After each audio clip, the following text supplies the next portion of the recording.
Dans la ville côtière d'Eldoria, où la mer caresse les falaises comme une amante interdite, vivaient deux âmes que le destin s'acharnait à séparer. Lila, héritière d'un empire hôtelier, marchait un soir sur la plage privée de la villa familiale, le cœur lourd.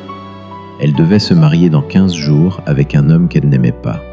Soudain, un jeune homme ramassa le bracelet qu'elle venait de perdre dans le sable. « Mademoiselle, il est tombé », dit-il d'une voix chaude. Lila leva les yeux et rencontra ceux de Karim, architecte aux mains calleuses et au sourire timide. « Merci.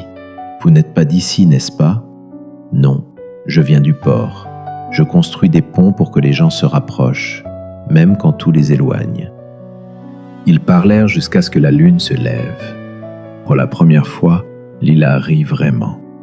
« Vous savez, Karim, depuis que je suis petite, je cherche quelqu'un qui me regarde comme vous me regardez en ce moment. » Il répondit doucement.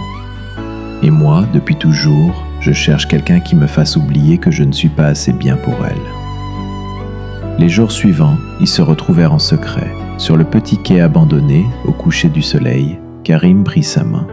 « Lila, je t'aime. Je t'aime tellement que ça fait mal de respirer quand tu n'es pas là. » Elle posa son front contre le sien, les larmes aux yeux. « Moi aussi, Karim, mais mon père, il ne comprendra jamais. Il dit que l'amour, c'est un luxe que les gens comme nous ne peuvent pas se permettre. » La transition fut brutale.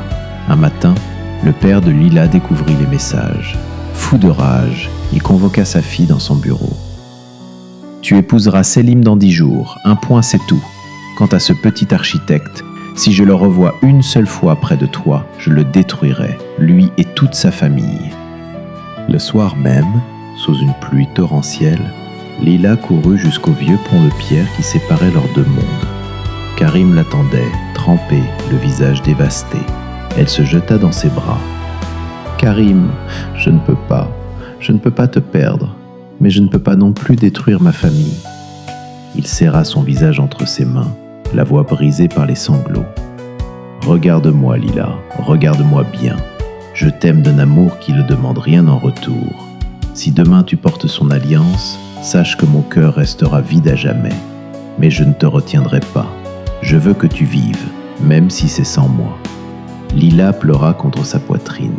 « Promets-moi une chose, que tu ne m'oublieras jamais. »« Je te le jure, tu seras mon Kara Sevda, mon amour noir, éternel. Même dans 100 ans, quand je fermerai les yeux, ce sera ton nom que je murmurerai. » Ils s'embrassèrent une dernière fois, un baiser long, désespéré, sous la pluie qui lavait leurs larmes. Puis Lila recula lentement, recula encore, jusqu'à ce que l'obscurité l'avale. Le lendemain, elle se maria. Karim, lui, quitta la ville le jour même. Mais chaque année, le 12 juin, à 21h précise, une rose blanche est déposée anonymement sur le vieux pont. Et chaque année, Lila, maintenant mère de 2 enfants, s'y rend seule un instant pour poser sa main sur la pierre encore tiède et murmurer « Je t'aime toujours, Karim ». Un amour impossible, un amour qui n'a pas fini. Il s'est simplement transformé en souvenir éternel.